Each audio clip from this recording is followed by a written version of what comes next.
Ritmo de la mañana. Ritmo 96 y Canal 105. Ritmo de la mañana, ritmo 96.5. Hoy es martes 29.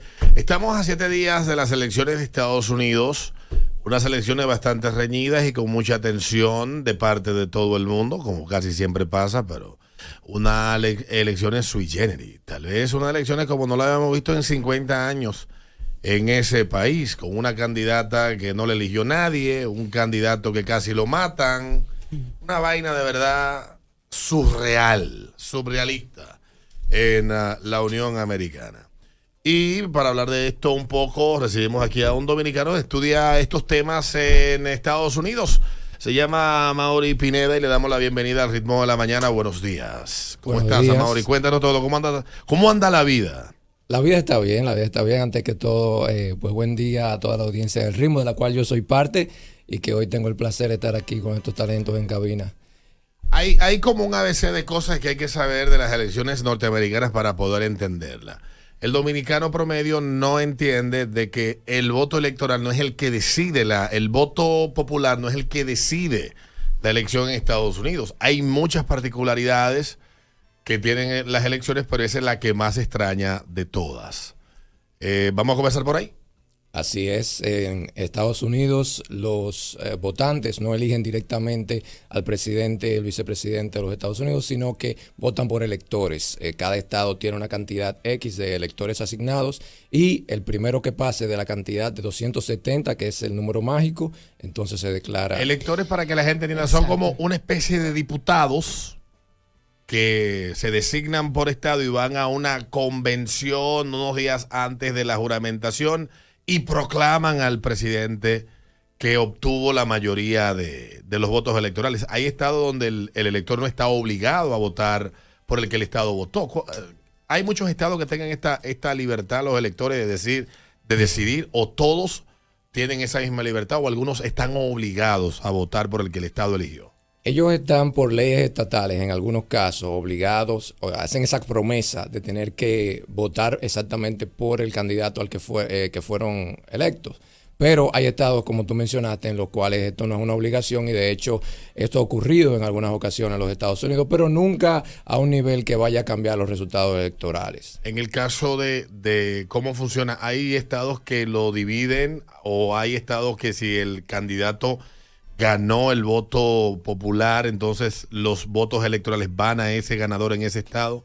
En 48 estados esa es la regla, que el que gane la mayoría de los colegios electorales entonces se lo lleva todo. Pero hay 2 estados que son Maine y Nebraska, en donde se fraccionan por los distritos, pero entonces se le otorga al que más distritos tenga los 2 electores que tienen por el estado. Entonces, en el caso de la elección de la próxima semana, ¿fijarse de las encuestas nacionales sirve de poco? No, creo que vale la pena mantener atención ahí. Ahora, como todos sabemos, las elecciones están bien reñidas. Un dato muy interesante sobre estas elecciones es en qué momento conoceremos cuáles serán los resultados. Recordemos que, contrario a las elecciones del 2016, donde Hillary Clinton concedió la victoria a Donald Trump justamente el día después, en las elecciones... Y después se pasó los 4 años siguientes diciendo que era un presidente ilegítimo y pataleando y tratando de buscar de legitimar a Donald Trump, pero eso es otra historia. Exactamente. Bueno, pero en el 2020 las elecciones se celebraron el 3 de noviembre, pero no fue hasta el 7 de noviembre que se conoció, cuando entonces en Pensilvania se dieron los últimos resultados electorales que le dieron la victoria a Joe Biden. En aquella elección hubo un pataleo de Donald Trump que duró hasta el 6 de enero cuando se armó el berenjenal. Así es. ¿En base a qué era que él reclamaba que las elecciones habían sido? ¿Cuáles eran los argumentos que él presentaba para decir que las elecciones habían sido robadas? ¿Y dónde se estableció que pudieron haber sido robadas? Porque hubo gente que le acompañó que terminó demandada por trabajadores electorales de varios estados, y la justicia le ha dado ganancia de causa a esos trabajadores. ¿Cuál era el argumento que decía Trump en el 20? Bueno, Trump, con el auxilio de varios de sus niños, ha incluido Rudy Giuliani, que anda ahí como con 20 demandas arriba. Exactamente. Muchos de ellos tuvieron que aceptar su culpabilidad y Trump los dejó solo. Bueno, la idea en aquel entonces era que las máquinas de Dominion, una compañía que se encarga de conteo de votos electorales, había cometido ciertos fraudes en el proceso del conteo. Entonces, Trump pedía que se hiciese un reconteo porque el margen realmente en el cual él ganó en el estado de Georgia, por ejemplo, fue muy pequeño. Entonces, había un espacio en el que tú pudieras hacer ciertos reclamos. Sin embargo, no era legítimo de que realmente se hubiese cometido cualquier fraude. Pero fueron muchos los argumentos que ellos utilizaron para No, hay que decir al mundo que el fraude electoral se inventó en Estados Unidos, que no es que tampoco Estados Unidos no pueda pasar un amañamiento de una elección. Aunque muchos digan, eso se inventó allá, pero las elecciones comenzaron a estructurarse como se hace en el mundo en ese país. Entonces, si ellos inventaron ese sistema que hoy domina en muchos sitios, no hablo de las máquinas, sino de vaya, vota en una fila, etcétera. Hay una historia que cuenta cómo muchas elecciones pequeñas, la gente se quitaba el bigote, iba y volvía y votaba, porque antes no existían tal vez las cuestiones que hay en muchos estados ahora que te piden un documento para votar, aunque eso no es obligatorio en casi todos los estados. Y la compra de votos, eso sí, también.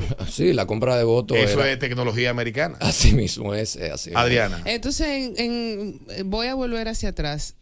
¿Hay un estimado o hay un día específico en el que se vayan a conocer los resultados de las elecciones de este año?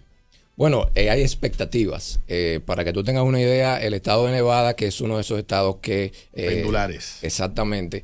No estará recibiendo todavía votos por correo hasta el 9 de noviembre. Entonces, hay estados, por ejemplo, como en Wisconsin, donde se empezarán a contar los votos que llegaron por anticipado. Sin embargo, los votos que se van a empezar a anunciar son los votos que se hicieron en persona. Entonces, que usualmente tienden a favorecer a los republicanos. Y luego, entonces, cuando se empiecen a contar los votos... ¿En Wisconsin no fue que pasó el salto mágico del 2020? Recuérdame. En la línea esa famosa recta que se dio y que terminó ganando Biden. ¿O en cuál estado fue que sucedió esto? En Pensilvania fue que al final ese fue el estado que le dio... La línea recta, que estadísticamente dicen algunos que es improbable que eso pase. Por eso es que hubo tanto cuestionamiento en el 20. Bueno, ese fue uno de los cuestionamientos.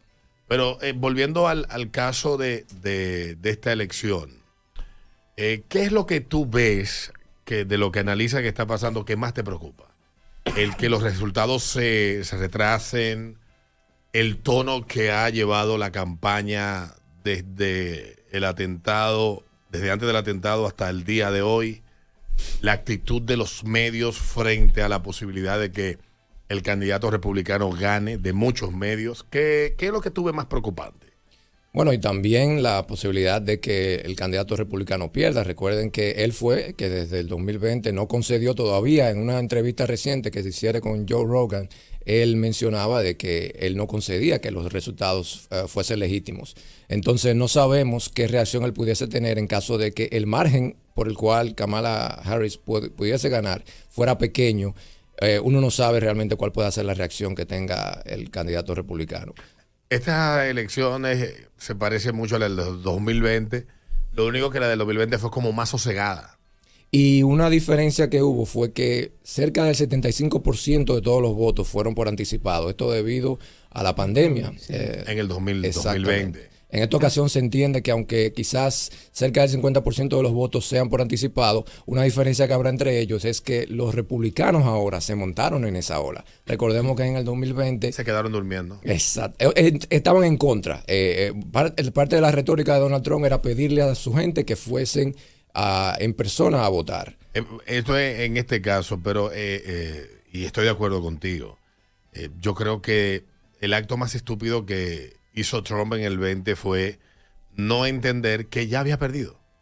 Y que perdió, no importa cómo fuera. Yo le decía a alguien, es posible que le hicieron fraude, pero si le hicieron fraude, todo lo que le hicieron fue legal. O sea, fue apegado a las reglas. Si tú antes del evento te cambian una serie de leyes, te cambian una serie de cuestiones y están pasando una serie de vainas, y tú en vez de asimilar que eso está pasando, tú lo que pasas es todo el tiempo oponiéndote. Cuando venga el golpe no diga que te hicieron trampa, porque si vas a las reglas, estaba en las reglas que fuera así. Y es más o menos lo que muchos críticos de la actitud de él, que entienden que pudiera tener razón, pero que dicen, bueno, pero al final también él tiene que entender que él sabía todo lo que iba a pasar. Claro. Cuando se cambiaron las leyes por el tema de la pandemia en muchos estados de votación, él sabía que se estaban cambiando. Y él no movilizó sus votantes ni lo puso en esa dirección. Él, de alguna manera, dicen algunos, entendía que el Trump del 20 era el Trump del 2016. Y él no asimiló el desgaste que da el ejercicio del poder.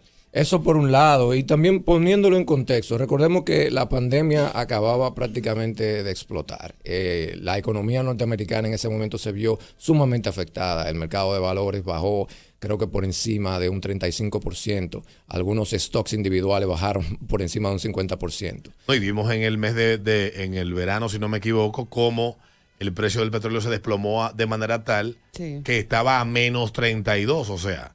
Le costaba que quienes vendían estaban diciendo, no, yo te pago para que no me compre.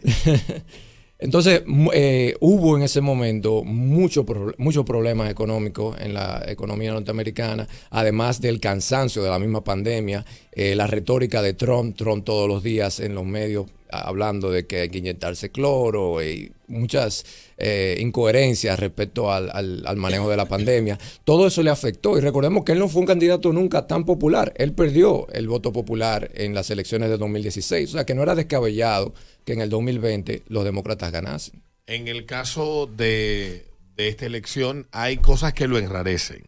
Es la primera vez en mucho tiempo que uno ve a un candidato ser víctima casi certera de un intento de asesinato. Sí. O yo no recuerdo, no tengo registro memorial de que ya estando definida una primaria en un partido, el partido presione al candidato y lo descarrile porque entiende que no es la mejor opción. Y otro dato también interesante, que haya un candidato que habiendo sido presidente, entonces después de no ser presidente, vuelva otra vez a intentarlo. Ese es un grupo bien selecto y solamente uno. Creo que hacía más de 100 y pico de años que esto no pasaba. En 1892 fue la última vez, la única vez que el presidente Stephen Cleveland ganó las elecciones después de haber sido presidente y pasarse un periodo fuera. ¿Por qué no aspiró él en esa vez? Pasó lo mismo, perdió una elección. Perdió, exacto. Perdió la reelección. Exactamente, y luego. Pero hay que decir que en 1892 no estaba la enmienda que se da después de Franklin Delano Roosevelt, cuando él muere, y que se establece el límite de 2 periodos consecutivos y para su casa. Exactamente. Antes era una tradición de caballeros. Tú aspiras 2 periodos y te vas para tu casa. Bueno, en Estados Unidos la ciudad de Cincinnati tiene nombre por la congregación de Cincinnatus, que se refería a un general romano que utilizaba era ese liderazgo altruista, básicamente, que él solamente entraba en la guerra o cuando era llamado por su pueblo, pero inmediatamente ya no eran requeridos, entonces se retiraba a su casa a atender su ganado y sus tareas. Entonces, debido a eso, George Washington fue el primero en establecer, digamos, ese mismo patrón de Cincinnatus en Estados Unidos, de que después de gobernar 2 periodos, él mismo se retiró sin tener que nadie. Y tengo entendido que hubo presiones para que él continuara y él se resistió. Bueno, en ese entonces el miedo de los antifederalistas especialmente era de que un gobernante con todo ese poder entonces fuese a convertirse como un rey. Un dictador. La historia de la Revolución Americana, ¿por qué comienza? ¿Cuándo es que los americanos dicen, nos saltamos del maldito rey del diablo de Londres y le vamos a echar la cabeza a todo el que venga y vamos a ser un país independiente? ¿Eso comienza en qué año? No recuerdo con precisión el momento en el que ellos entienden que seguir pagando impuestos, un impuesto que le habían subido a un rubro en específico. Creo que de un 3%. Exactamente, y que ellos no querían seguir pagando, entonces decidieron, vamos a... Ellos decían una frase que se mantiene hasta el día de hoy, no taxation without representation. Era como que siendo yo colonia no tenían representación en el gobierno de Londres, y entonces tenían que tributar sin ser representados. Y ellos como que, esto tiene tan loco, que atraco a nosotros. está loco, más el país de nosotros.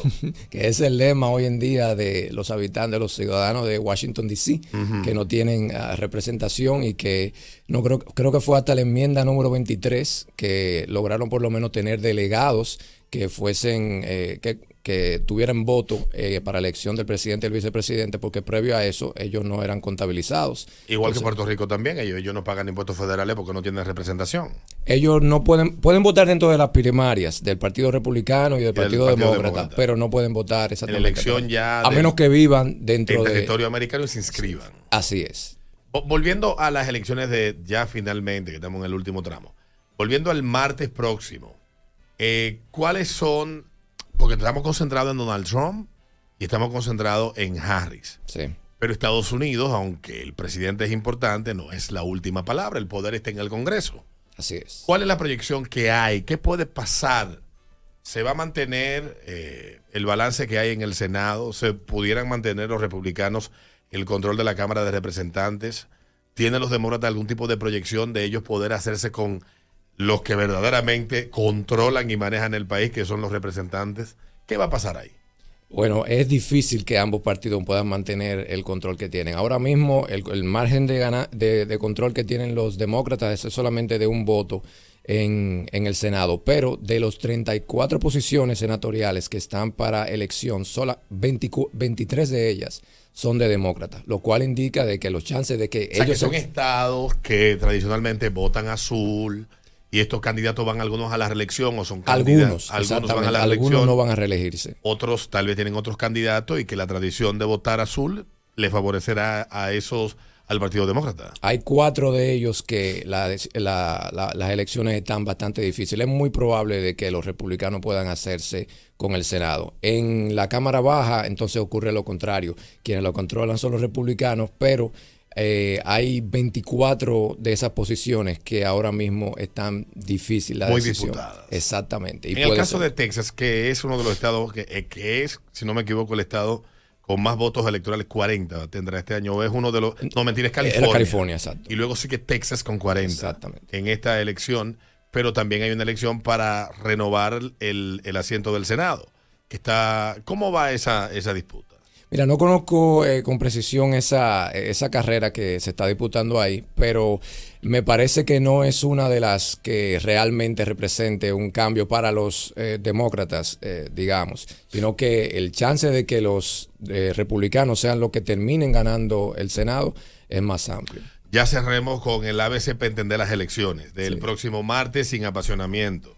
Que esto no es una carrera de caballo. Algunos creen que es una carrera de caballo. Vemos las elecciones en Latinoamérica como si fueran carreras de caballo. Sí. O juegos de pelota. Pero el ABC, para que no haya gente decepcionada esa noche, ni de un bando ni del otro. Bueno, saber primero que las elecciones no se realizan ese día, culminan ese día. En Estados Unidos se está votando desde hace más de un mes por medio del voto anticipado, que es algo que aquí no existe y que tampoco es necesario. No queremos más. Basta. Más problemas, Adrián. No. ¿Tú te imaginas? No. Voto anticipado en República Dominicana. Bueno, entonces ese día estemos preparados para una noche larga. No sabremos los resultados probablemente, sino hasta días después, que todavía se estarán contando votos y unos márgenes en los cuales todavía quizás se haya alguna disputa.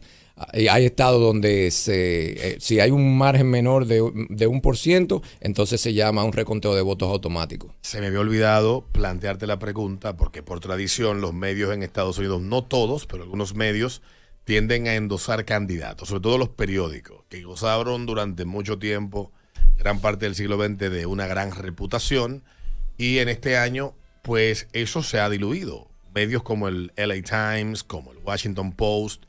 Hoy Jeff Bezos publica un artículo de por qué ellos tomaron la decisión de renunciar a esa tradición de algunos medios, el periódico el New York Times, etcétera. El USA Today también lo anunció en el día de ayer, que no iban a endosar endosar es que el grupo de editorial pondera las propuestas, todo lo que el candidato representa y dice, bueno, nosotros como medio entendemos que hay que votar por fulano de tal. Pero ellos decidieron que no quieren ser parte de eso. La mayoría de dueños de medios tomaron esa decisión y se lo comunicaron a sus equipos editoriales. ¿Cómo lo ves tú? O sea, ¿qué lecturas tú le puedes dar a eso? Es una decisión inteligente. La crisis de legitimidad que tienen los medios es grande. Todo el mundo está bastante parcializado, entonces eso genera incredulidad en la información que se perciba de cualquier punto. La objetividad, sobre todo en los medios, ustedes que son parte de uno, debe primar al momento de dar información, sobre todo en la política, que es bastante disputada. Recordemos que en las elecciones de 2020, la cadena Fox dio por anticipado que Biden había ganado el estado. Un lío en Arizona. Porque ellos realmente no tenían ninguna información fidedigna que les garantizara que Yo estaba viendo Fox a esa hora y me quedé frisado. Sí.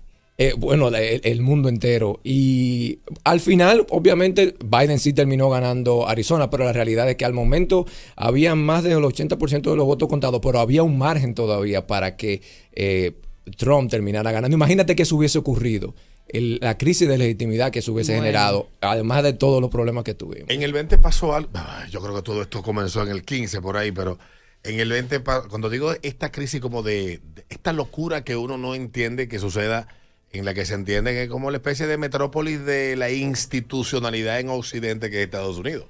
Esa es la idea que se crea. Ese es el y que porte tiene, de la democracia. Entonces, imagínate tú que un periódico como el New York Times escribió en su página editorial un articulista de uno de los editores del periódico que no eran los secretarios de Estado los que decidían o los que proclamaban o hacían el call state, o sea, el llamar al Estado para un candidato, sería la traducción, no sé si es la correcta, que son los medios que lo hacían. Pero tengo entendido que esto es algo nuevo. Los medios antes simplemente comunicaban el resultado, no era lo que decía CNN proyecta que ahora va a ganar el estado de tal, fulano de tal. Eso es algo nuevo, eso surgió en la década de los 80 y ganó mucha atracción en la década de los 90, pero recuerda el lío del año 2000 con NBC, CBS y CNN, cuando dijeron que Al Gore había ganado y dieron como un hecho que había ganado en el estado de la Florida. ¿Y qué disputado fue eso? Que tuvo la Suprema del Estado que resolverlo. Entonces, este tipo afirmaba eso. Yo creo que eso es una concepción un poco como demasiado distorsionada de lo que es la función de un medio en medio de un proceso electoral.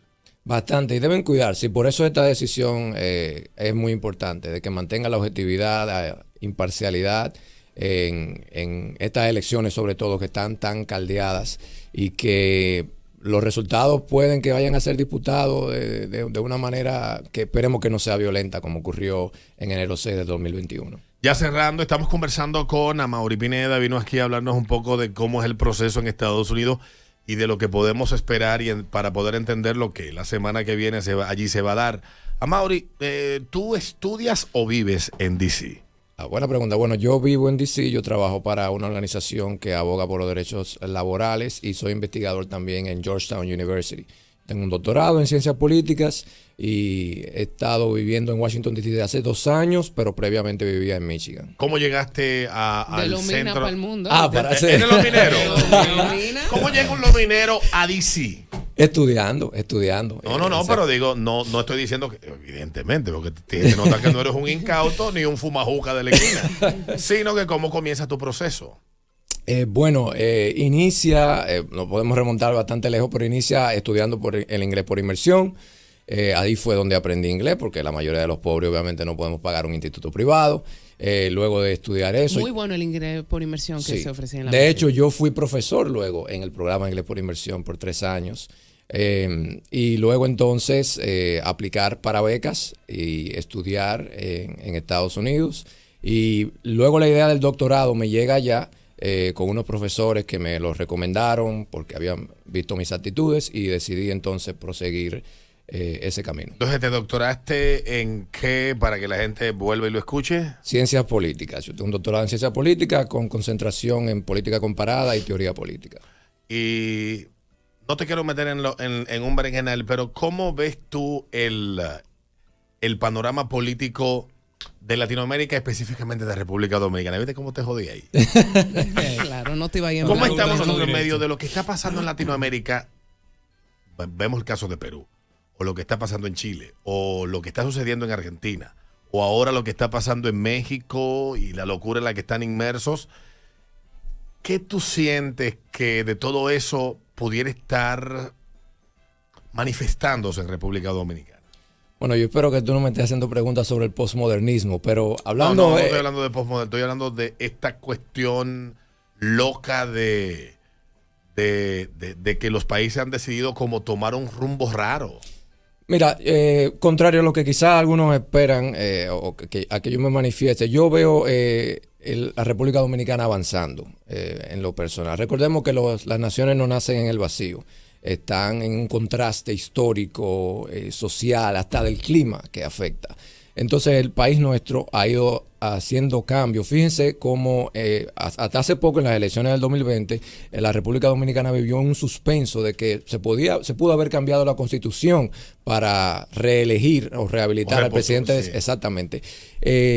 Ya hoy en el 2024 tenemos a un presidente que no solamente lo había anunciado, sino que lo ratifica constitucionalmente, que no se reelegirá en el 2028. Eso para mí es un tremendo avance en el aspecto democrático del país. Otros avances que podemos ver es a nivel del presupuesto. Pues la República Dominicana hoy en día es un país de ingresos medios, no es un país que esté lidiando con problemas de la pobreza marginal que lidiábamos en el pasado, aunque eso todavía existe, obviamente. Pero se están haciendo avances en esa dirección. Entonces yo entiendo que la República Dominicana va por buen camino.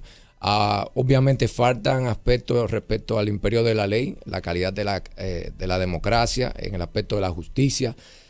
Falta mucho que lograr. Esperemos que este cambio constitucional que se realizó para otorgar más independencia al Ministerio Público, yo apuesto a que esto realmente va a traer resultados en términos de justicia que coadyuven a que el país en ese aspecto de cambio que realmente le den legitimidad, porque ese es nuestro principal problema, de que no hay consecuencias a los problemas de corrupción y de esa índole en lo que los políticos, algunos de ellos, se ven envueltos.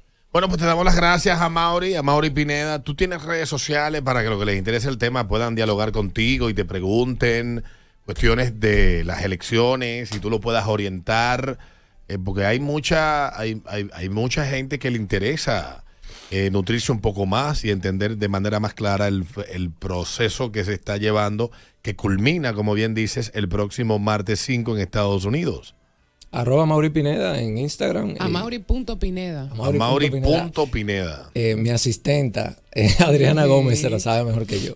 Así es. Bueno, pues gracias a Mauri Pineda. Aquí tuvimos una conversación de lo que podemos esperar para dentro de una semana y lo que debemos saber para entender un poco, de manera un poco más clara, el proceso que cierra ya el próximo martes 5 en Estados Unidos. Gracias por la visita. Gracias a ustedes por escucharme. Ya venimos en Ritmo de la Mañana comerciales, así que no te quites. Hoy es martes 29, el jueves es Halloween. Yes. Me dijo Naishme que va a venir disfrazada.